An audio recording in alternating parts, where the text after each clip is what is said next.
Coming up, college grads thought the hard part was finals week, but the real test may be landing a job. We'll show you why AI might be their toughest interviewer yet. Also, a new Olympic torch sets off this week, but Atlanta's is still glowing from nearly 30 years ago. We're revisiting that relay that lit up this city and why it matters again ahead of this year's Winter Games in Italy.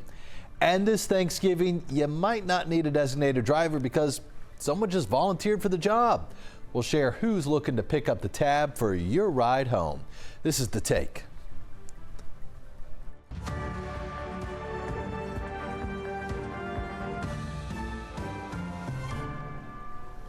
Hello and welcome to The Take. I'm Dan Kennedy in for Chesley McNeil. Today we're going to go beyond the headlines and look at why and how stories are impacting your community.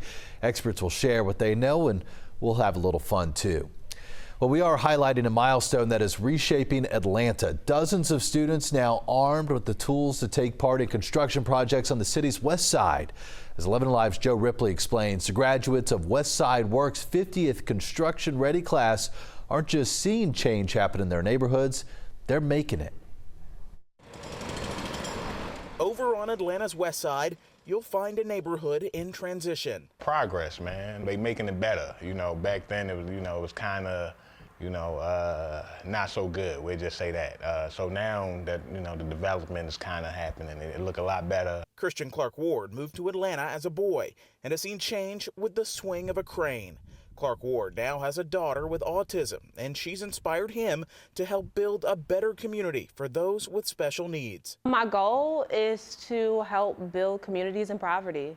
That's what I want to go ahead and do. Kyra Bowers and Clark Ward are part of the newest graduates of the Construction Ready program by Westside Works. Construction drawing, basic safety, OSHA standards. Site manager Mary Williams says more than 2,000 students from ages 19 to 65 have all gone through the 20-day intensive program. We're impacting lives. We're impacting families. We're impacting cities. Training a local workforce that will have a hand in building their own community. I don't think you could place a value on building a community back. It's just something that is, you want it to impact the heart so that it continue to do that, and it just kind of overflows, like paying it forward in a sense. For Christian Clark Ward, it means following his faith and laying a new foundation for the next generation. Regardless on how life may keep knocking you down, always keep thriving, keep trying. Well, each student in the Construction Ready program is matched with an employer here in the city. Each of the 30 students in this latest graduating class is from the West Side in either the English Avenue or Vine City neighborhoods. As costs for housing, groceries, utilities, and health care keep climbing, a new national report says state and local leaders have the power to do something and step in right now. Here's a look at what families are up against. The Affordability for All roadmap states that the prices of groceries, rent, and utilities have gone up roughly 30% since 2020, driven by corporate consolidation and market power. It also cites federal and private housing data showing that rents have climbed more than 50% since 2020 in 10 states. And yeah, they specifically note Georgia as among those hardest hit. The report also found that hidden add-on fees from banking, travel, ticketing, utilities, and more cost families more than $3,000 every year, if you'll believe that. When costs are rising this fast, the question becomes, what can communities do right now? Liz Pancotti is co-author of this report. She joins us now to break down these solutions. Liz, good to see you on an important topic. Thank you for your time. Thanks so much for having me this morning. When you talk to families around the country, what are you hearing most about the day-to-day pressures from these rising costs? From all families, whether you make $20,000 a year or $100,000 a year, families are really struggling with affording just the basics: groceries, rent, utility bills. Many families don't even have the room in their budgets to do a little bit extra, like take their families to Disney World or a baseball game once a year. It is really, really crippling for families across Georgia and across the United States. Right, because here in Georgia, it was listed in your report as one of the states hardest hit when it comes to these rent increases. What does that mean for families here in our backyard? Georgia was actually cited in a lawsuit brought by the Department of Justice in 2023 against RealPage, which is a large company that allows big landlords, operators of huge high-rise apartments across Atlanta and across the United States. But in the Atlanta metro area specifically, it was cited as the top place where RealPage's AI-powered algorithmic rent-setting technology is driving up rents for families. And in Atlanta alone, this can cost families more than $180 a month, more than anywhere else in the United States. Wow. Okay. So what do we do about this? Do you rely on Washington, or do you need Georgia and Atlanta local officials to kind of step in and move the needle? I really think it's an all of the above approach, but given so much gridlock here in Washington, where I am based, we and my co-authors at Local Progress and the State Innovation Exchange have really called for local and state leaders to step up in this moment. And in fact, there are some bright spots here right in Atlanta. Rep. Gabriel Sanchez in the Georgia State House from the Atlanta metro area has actually introduced legislation that we recommended to ban this AI-powered rent fixing that drives up rents for families in Georgia. Additionally, in the election last month, there were 2 filled seats on the Georgia Public Utilities Regulator who can bring down utility costs. So across the board, I think that state and local lawmakers have to step up, and we've laid out a number of policies they could pursue to do that, whether it's bringing down the concession prices at local football and baseball stadiums or bigger ticket items like housing and utility bills. You talk about utility, you brought it up there with the utility board here, but you're actually calling for a rate freeze, right? I mean, what kind of relief would that do to families, and is that feasible this day and age?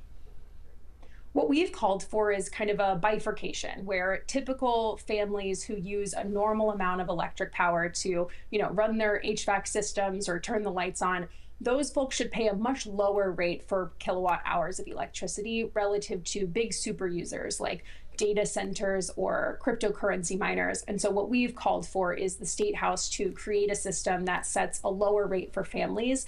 And for, Governor-elect Mikey Sherrill in New Jersey has called for a rate freeze so that rates couldn't be hiked any further. We think that's a good first step, but we really think that second step of lowering rates for typical families and raising rates on those super users of electricity is the way to make this a more sustainable cost for families. Liz, 20 seconds here. You lay out a lot of solutions, but what is the one thing we can do right now that would change the most lives the fastest? I think taking on corporate power across the board, whether it's banning these AI-powered rent-setting technologies or making these big tech companies pay for the electricity they're using, regardless of the policy action, that is really the most important thing here. And as you alluded to, a lot of it already happening in Georgia. We're going to keep an eye on it, Liz, and we thank you for your time today. You're watching The Take. Thanks for having me. We'll be right back.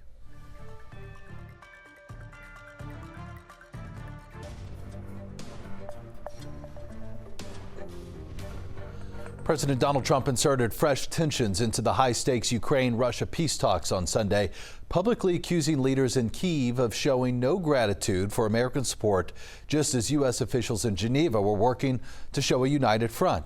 Joining us now is NBC's Washington correspondent Alice Barr. And Alice, walk us through just how fragile this peace process is and how wide open these cracks are right now. Yeah, good morning, Dan. This is something that President Trump has been promising along the campaign trail and pushing for since he began this second term, having said he could end this war very quickly and then finding that it is a tricky one, that there are very entrenched feelings and very serious conflict on both sides.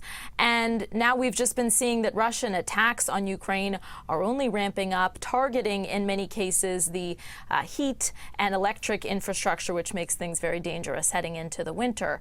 So there's increased pressure to get this done, but really the sticking points remain essentially what they've always been, and they are wide, as you put it, wide cracks.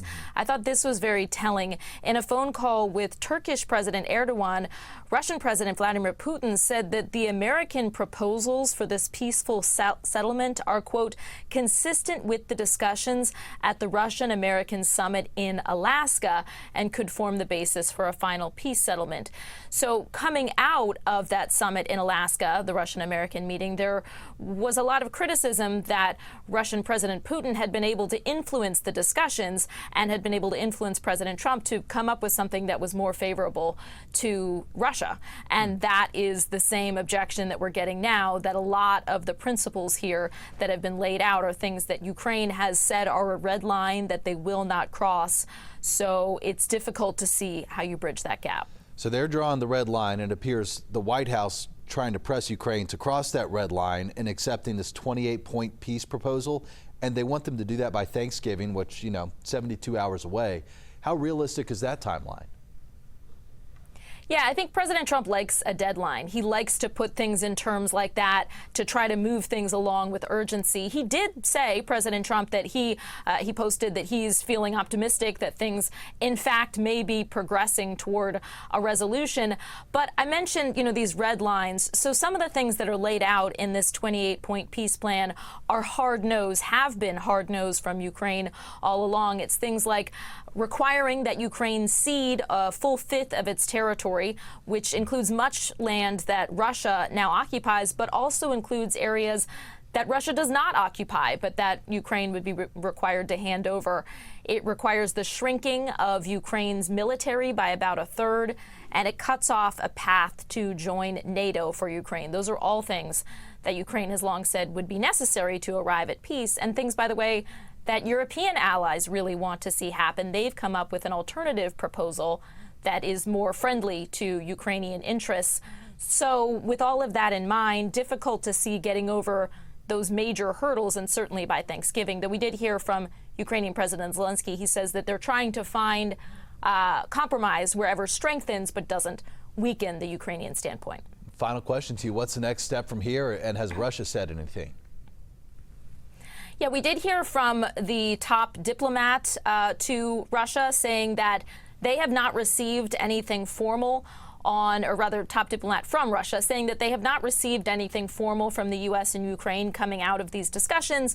And so he would not sort of speculate about whether they would find any of what's been agreed upon acceptable. He noted that there was a joint statement from the U.S. and Ukraine saying that they had amended the framework for peace, and so he said they would have to see what that looked like, that right now there are no formal meetings set between the U.S. and Russia, and they're waiting for final word on what really we're talking about here. Okay, Alice Barr, thank you as always. We have plenty more in store for you coming up. This is The Take.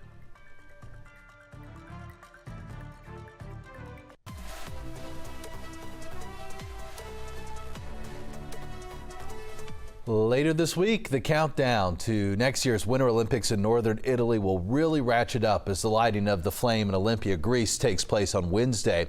After a relay through the Grecian lands, there will be a handoff ceremony for the Italian leg of the relay. That starts December 6th. And that's where 11Alive Cheryl Preheim picks up the journey. Beginning in the capital city of Rome, the torch will travel through the Tuscany region, including Florence, home to Michelangelo's David sculpture. It will then head into the Tyrrhenian Sea to the islands of Sardinia and Sicily before returning to the mainland and heading north through the historic cities such as Naples and Pompeii. Pompeii is known for its active volcano, Mount Vesuvius. By mid to late January, the torch has traveled hundreds of miles to the Veneto region of Italy, famed for its canals, with cities such as Verona and Venice. On January 25th, the torch reaches one of the host cities, Cortina d'Ampezzo, which will welcome competing skiers, curlers, and bobsled teams. It will end its journey in the co-hosting city of Milan on February 4th, which will welcome figure skaters, hockey teams, and speed skaters. And this all brings back so many memories of 30 years ago when that Olympic torch relay ended right here in Atlanta. Who better to help us reflect on that great day and that great moment? Sheffield Hale, President and CEO of the Atlanta History Center. Sheffield, great to have you today. For people who may not follow the Olympics closely, what is the relay meant to represent? Well, the relay is what really brings together everybody in the country, gives everybody opportunity, at least in Atlanta, in the one that we had in Atlanta, went all over the world, all over the country to get a piece of the Olympics, to see it comes through their community. I remember it distinctly. It was just a fabulous day when it came through Atlanta. Yeah, what do you remember personally about that moment? I remember trying to wake up my children. I had 3 boys. The only one I could wake up was 5 years old. So he and I basically carried him up to Peachtree Street so we could sit there and wait for it to come through about 1 or 1:30 in the morning. Wow. I asked him this morning if he remembers. He said totally remembers it. That was the whole idea. Too bad for his older brother. Well, I know the 2 younger ones probably regretting not getting up at 1 in the morning with you, but hey, you tried. You tried, Dad. I tried. You know, when you look back at 1996, when we talk about the historical significance of Atlanta's torch relay, what stands out to you in that regard? Just how inclusive it was of everybody in the community and where it went, and the pure joy of people clapping and cheering as it went by. We had been working for so many years to get the Olympics right, and it finally got here, and you could finally see part of it, the actual Olympics. And so that was really what was so exciting about it for Atlanta. And you know, it was a torch relay that went through all 50 states. I was reading back on that incredible journey this morning. How do you think that nationwide journey fed into the narrative that Atlanta wanted to tell for the Olympics? We wanted everybody in the country to feel a part of it, because we wanted to be first of all, we're not just a regional city, we're a national, and then we're becoming a real international city as a result of this, of the Olympics. And we wanted people to know about it. And it was great for all the sponsors of the Olympics, and it's just a way to include people all over the country. There was a lot of running to be done, and they needed a lot of people to be there, and it was just an amazing effort. And of course, you'll remember the final leg of the relay, lighting the cauldron. 96, it was Muhammad Ali. What did it mean for Atlanta to have the champ there to light it? I mean, that was probably one of the greatest, if not the greatest, event in sports in the 20th century. Well, it was so amazing and sent chills up your spine when you saw that, about how incredible it was and how poignant it was, with his shaking hands and the Parkinson's, how it affected him. But he persevered and did it, and the ability of them to keep that a secret. You can't keep secrets anymore. They kept that a complete secret, and only a couple of people knew about it, and they even had some head fakes. So to me, that was a time when you could keep a secret, and it really impressed everybody, and it brought it home. And Muhammad Ali had a really strong connection to the city. We were the place where he came back from professional boxing, was Atlanta. That was his first fight after being banned. So it was particularly poignant for that reason. Sheffield, final question for you. You know, the torch relay isn't lost on you there at the History Center. You house a wide collection of past torches as part of your Olympic display. How important are those 96 games, including the torch relay, to all of Atlanta today? I think Atlanta needs to come and see our exhibit and see the torches and be inspired by what people can do. And think about, on the last 30 years, what's happened in the city. So much as a result of that platform and that base, and the people coming together in the city like never before. The volunteers, to me, that's what the torches represent. It's all the people who were involved, and the handoff all the way to Muhammad Ali. It was a wonderful experience. We have all of the torches except for one in Helsinki. There are only a couple of those, but we have every other torch in the 1936. Very good. Sheffield Hale, we wish you happy holidays, and we thank you for your time today. As a reminder, the games start on February 6th. Our Cheryl Preheim will be there to bring you all the action to make sure you don't miss a single moment here on 11Alive Plus. We have plenty more in store for you. This is The Take.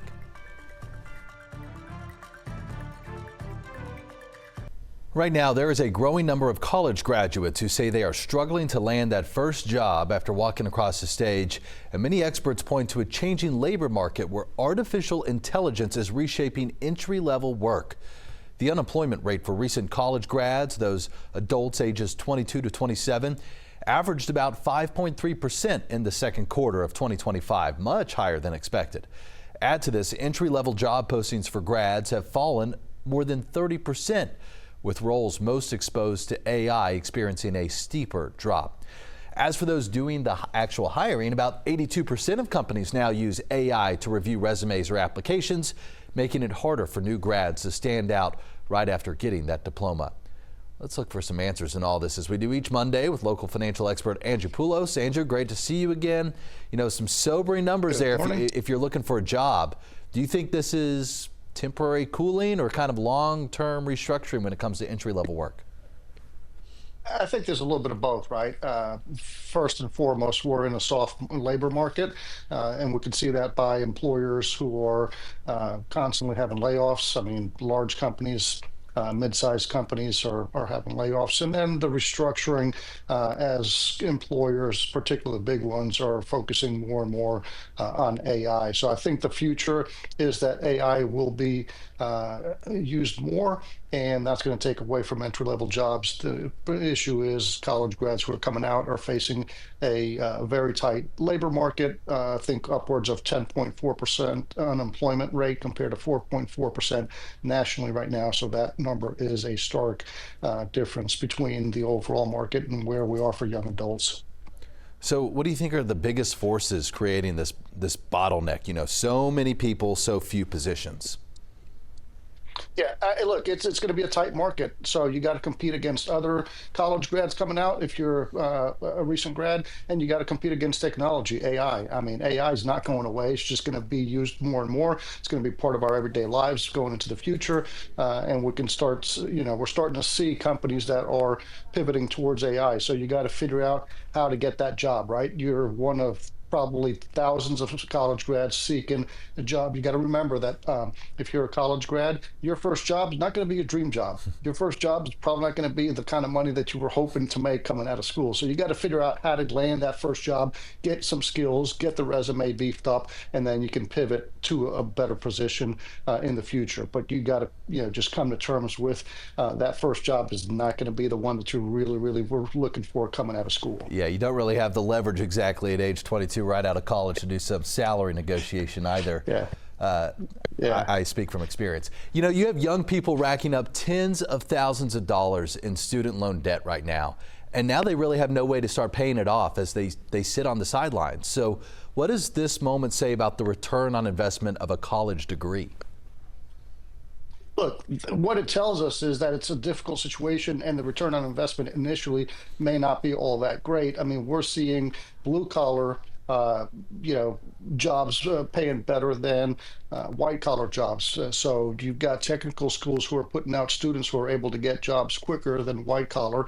It's not what most expect usually, because, you know, the norm is that you come out of college with a great degree and you get your dream job starting at six-figure salary. That's quite not the case right now. So you got to figure out how to compete, right? Maybe you look for a mentor, someone you can connect with who's got connections, who can help you and lead you down the path of getting that first job. Technology, you know, getting your skills upgraded. So just because you come out of school doesn't mean that you've got all the skills that you need. So you got to figure out how to be able to compete. That's going to be the key factor here. And Andrew, when you use the crystal ball and look ahead 12 to 18 months down the road, do you see entry-level hiring rebounding at all? I think a little bit, but it's going to be depending on the type of industry and where AI is not taking jobs versus the industries where AI really is going to begin to dominate. So I think there's still going to be some entry-level jobs for students coming out, but it's just going to be just a needle in the haystack, so to speak. So you got to figure out how to, again, go back and compete, get your skills honed up, and be able to upskill yourself and continue to get better with your resume effectively to be able to compete with those jobs pretty much, so you can get through that first job and be able to move up the ladder, so to speak. All right, Andrew, you've given us a lot of things to discuss over the Thanksgiving dinner table when the relative says, "How's that job search going?" We appreciate it. We'll see you again next week. Andrew, thanks. You're watching The Take. We'll be right back.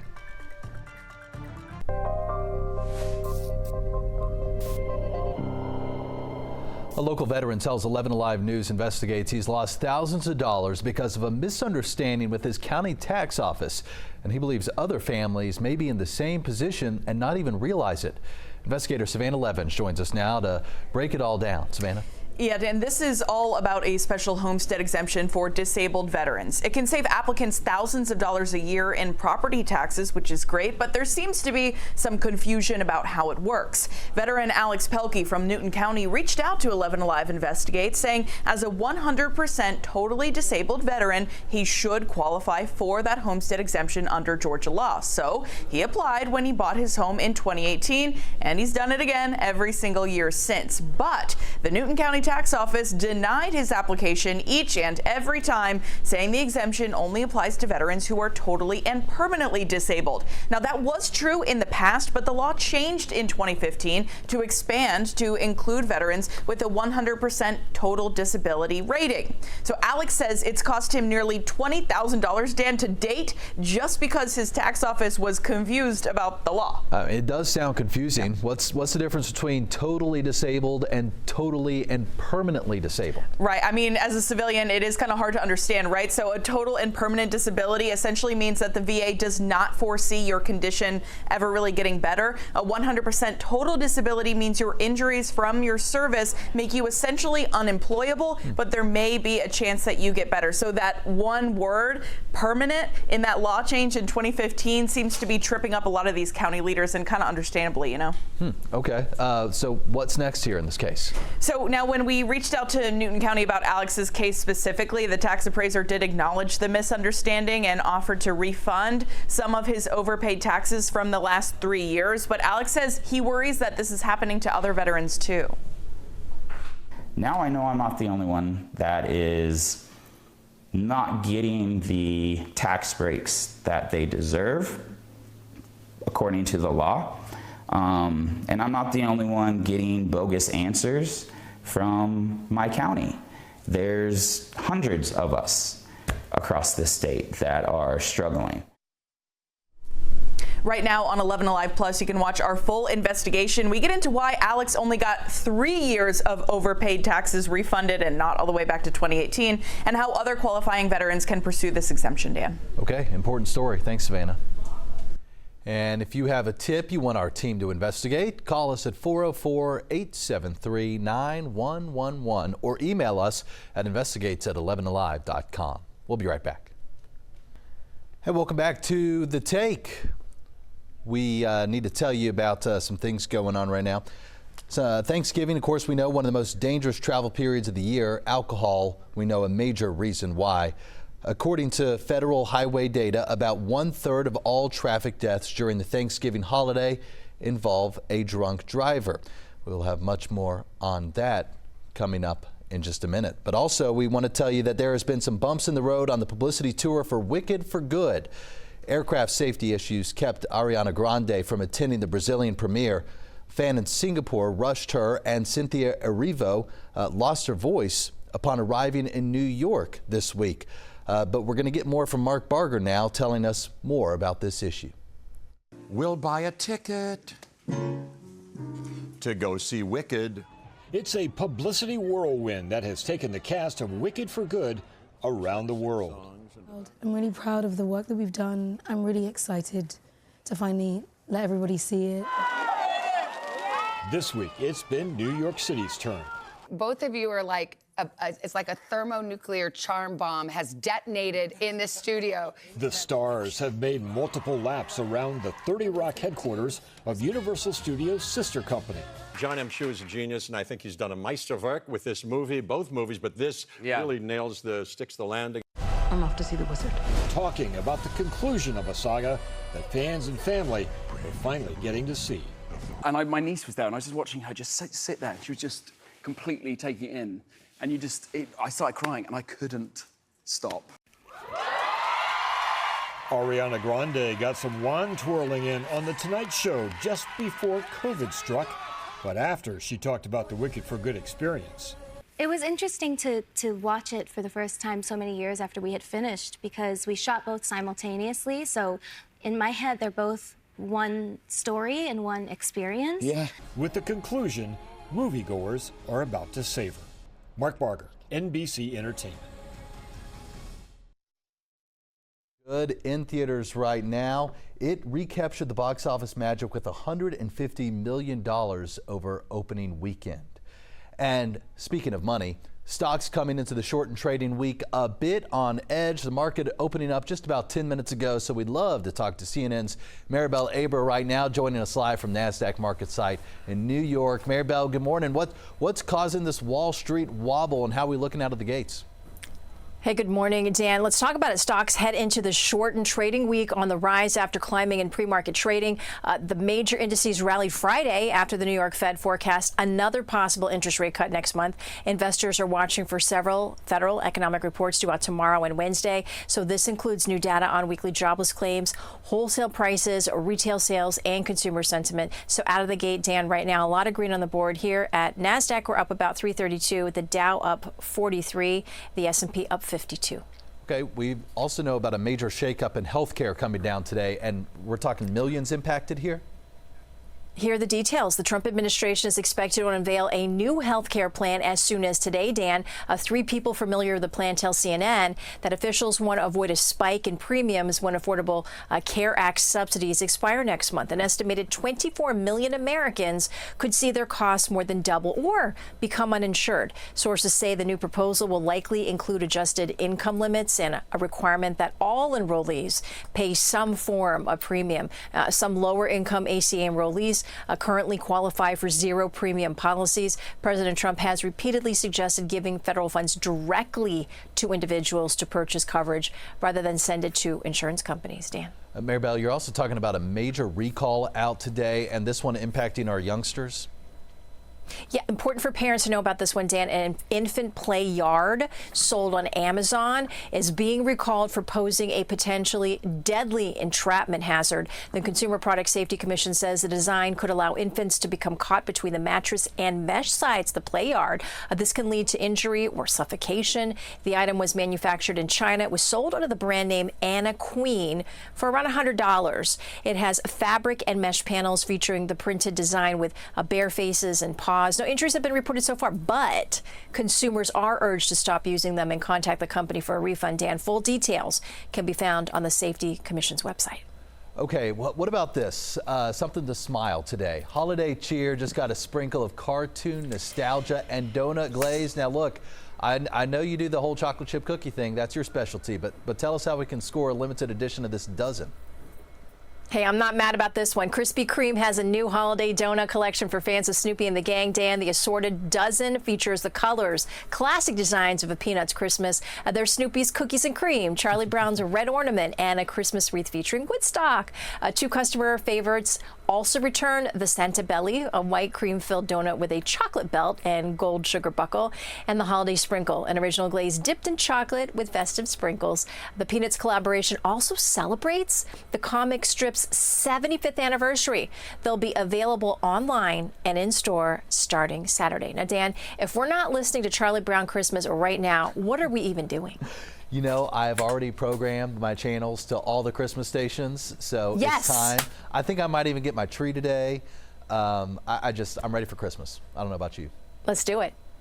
And by the way, I was at a donut shop this morning and I got a bagel. Not really into donuts, but I might give these a try.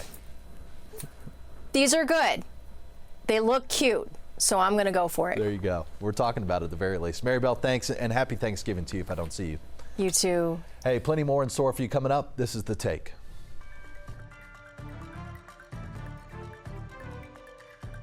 You know, Thanksgiving is one of the most dangerous travel periods of the year, and alcohol is a major reason why. According to the federal highway data, about 1/3 of all traffic deaths during the Thanksgiving holiday involve a drunk driver. That's higher than the national average for the rest of the year. The night before Thanksgiving is especially deadly, with about 1/3 of drivers in fatal crashes that night legally drunk. And during the Thanksgiving holiday window, nighttime fatal crashes involve alcohol at more than 4 times the rate of daytime crashes, making late night trips particularly hazardous. Numbers like this have one Metro Atlanta law firm working to give folks a safe and free ride home after consuming a little too much holiday cheer. Joining us now is Joshua Branch, managing partner at the law offices of Joshua W. Branch. And Joshua, you're offering up these free Uber rides for the Thanksgiving weekend. Thank you for your time today. What motivated you to launch this program? Great question. And first off, let me say thank you for having me this morning. Thank you for also helping me get the word out on this campaign that we're doing. we all have been affected in one way or the other by people who have experienced drunk driving, whether it's a car crash or, God bless you, lost someone in an accident due to a drunk driver. So I wanted to do what we can. And if we can make the difference in one person's life, it's more than worth it. So what we've done, we've set up a campaign. If anybody wants to go to any of our socials, it's the Law Office of Joshua W. Branch, your standards, Instagram, etc. There's a QR code.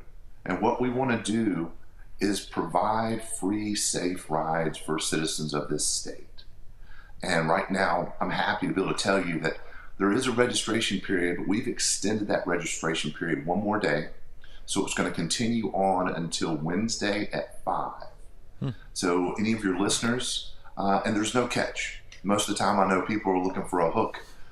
This is honestly and truly, we just wanted to do something on behalf of the firm for the citizens of this state to provide safe, free transportation. And so I think there are some caveats. I think it's up to $25, but you just go ahead and fill in your name, and it's my understanding that you receive a $25 voucher at Uber. I'm on your Instagram page right now. As you mentioned it, I pulled it up, and there's the QR code as you're talking about. Who all is eligible? I think anyone, and forgive me if I'm off on this, but I think anyone over the age of 18. And I think most largely populated counties in the state. And so there's not really any catch. It's just go in there, plug it in. If your viewership is within the metro area, everyone within the metro area has availability. We wanted to extend this campaign one more day. I'm a personal injury lawyer. It's all we do. So unfortunately, I see a lot more of the negative that happens on the roadways than most people. And I don't want anyone to ever have to experience this personally. Yeah. So we're extending this again. If we can make a difference in one person's life, it's more than worth it. We're having a lot of positive reaction to this campaign. So we've extended it a day, and potentially if we have a great enough demand, we'll continue on in terms of numbers. I know you see the aftermath of these crashes firsthand. So on a personal level, how much do you think you can make a difference by offering even just one single safe ride Thanksgiving night? Well, you hit the nail on the head, and that's exactly what I'm hoping for. We can all hope. I can't say, but I know that getting this out here and you all 11Alive being kind enough to go ahead and get this message out there, I think working together and getting this word out, I like to hope and think that we are going to make a difference. And even if it isn't just one person's life, that's definitely more than worth it. Finally, if this program is successful, do you plan to expand it to other holidays perhaps? Got Christmas and New Year's coming up. You're exactly right. Good idea. And we might. I know right now we are already in the talks about such a positive feedback on this initial campaign for Thanksgiving. We're already looking at next campaign for next Thanksgiving, but it's a really good point. And we might do that for maybe a New Year's Eve type situation. Well, thanks again for doing this, Mr. Branch. Even if you prevent one crash, it's going to be all worth it. So thank you for your time and for what you're doing this Thanksgiving. Well, I really appreciate you having me on, and I hope you and yours and everybody there has a great and happy Thanksgiving. Amen. And just to everyone, please stay safe. And again, you got your free ride if you want it right there. Just get the QR code. Well said, Mr. Branch. Appreciate it. Hey, this past weekend, a major show of support for Georgia's Latino families. The Latin American Association says the 37th annual Latin Fever Ball raised more than $900,000. It is one of the strongest years in that event's history. But all that success comes as the need surges too. The organization says daily visits to its food pantry have doubled in just 3 months. Let's get more now from the CEO of the Latin American Association, Santiago Marquez. Santiago, welcome. Wow, almost $1 million. So impressive. But we're talking about the need outpacing the resources here. So how long is this funding going to last? Well, thank you. Thank you for having me. Good morning. Yeah, the money that we raise was unrestricted money, and it allows us to stock our food pantry.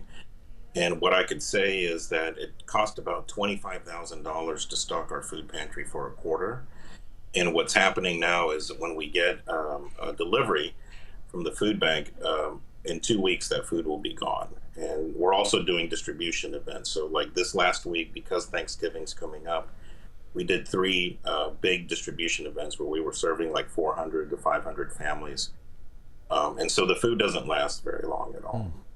I mean, we're talking about demand doubling here. So what all remains unfunded at this time? Well, it's really the food pantry piece is the one that's, there's really not much funding for it. So helping us to be able to keep the food pantry stocked, and that's in our main facility. We also have a facility in Norcross, and we have 2 smaller offices up in Dalton, Georgia. And each one of our offices, we try to keep food there. And it also, you have to have people to run the facility, right? And so we have to pay salaries and operating costs. So all of that goes into the cost. Well, let's talk about what a successful weekend you had. And for folks who haven't been to the Latin Fever Ball, what makes it such a special night in Atlanta? Well, it is the premier event for the Latino community. And I'm Latino. We love to party. We love to come together and celebrate the community. But I think what makes it special is the mission of the LAA, the mission to provide opportunity for all. And so an opportunity for people to come together to celebrate. And at the end of the night, you know that you're helping the LAA help the community to thrive and to achieve the American dream makes it even more sweet, makes it even sweeter for everybody who's in attendance. How do you balance that festive atmosphere with the serious message of need? Yeah, it is a balance, right? And so I think what we do and what we did this year really well is we were very strategic in telling the story of the clients, not necessarily the LAA, because a lot of people know the story of the LAA, but tying it to our product, and our product are the clients. So we told 3 stories, and we had one young man who had come up through our youth services program speak at the event, and he's the only one that got a standing ovation, right? Because everybody loves to see where their money is going to helping young men like that and young women become successful here. And then again, we all love to have a good time. So as soon as the programming piece is over, we bring the salsa band out and we're celebrating. And we're celebrating because we have a strong community that's resilient and wants to thrive and believes in the American dream. Santiago, got 15 seconds. What can folks do if they still want to help out and donate? Absolutely. They can go to our website, thelaa.org, donate, and they can also volunteer. We always need volunteers. So if you want to get involved personally, reach out to us. Love to have you come help us during one of our food distribution events. We appreciate your time and congrats on a successful weekend. We got plenty more in store for you coming up. This is The Take. Before we go, my final take. I was in the Dunkin' drive-thru this morning when I noticed a sign on the cashier's window. Here it is. It read, "The whole world is short-staffed right now. Please be kind to the ones who showed up." And this Thanksgiving week, let's remember the people showing up, working long hours and missing family time just to keep things moving. Like TSA agents and air traffic controllers. They're working the busiest Thanksgiving in 15 years, some still waiting on paychecks after the shutdown. Or the staff of your local restaurants. I saw it last night at one of our favorite spots. Tables packed, way more than usual. One customer wanted their check right now, and, well, they may have taken their stress out on the poor waiter. Or how about the plumber we called to our house Friday night? He stayed an extra hour determined to fix the problem, only to be late for dinner with his daughter who was home from college. You know, that's the kind of effort happening all around us. It's easy to get frustrated in the Thanksgiving rush, but let's all remember the sentiment from that Dunkin' sign. Be kind to the ones who showed up. You might just make someone's holiday. It's great to be with you here on The Take on this Monday. It is Thanksgiving week. If you're headed out, be safe, everybody, and happy holidays. Otherwise, we'll see you back here again tomorrow. Take care.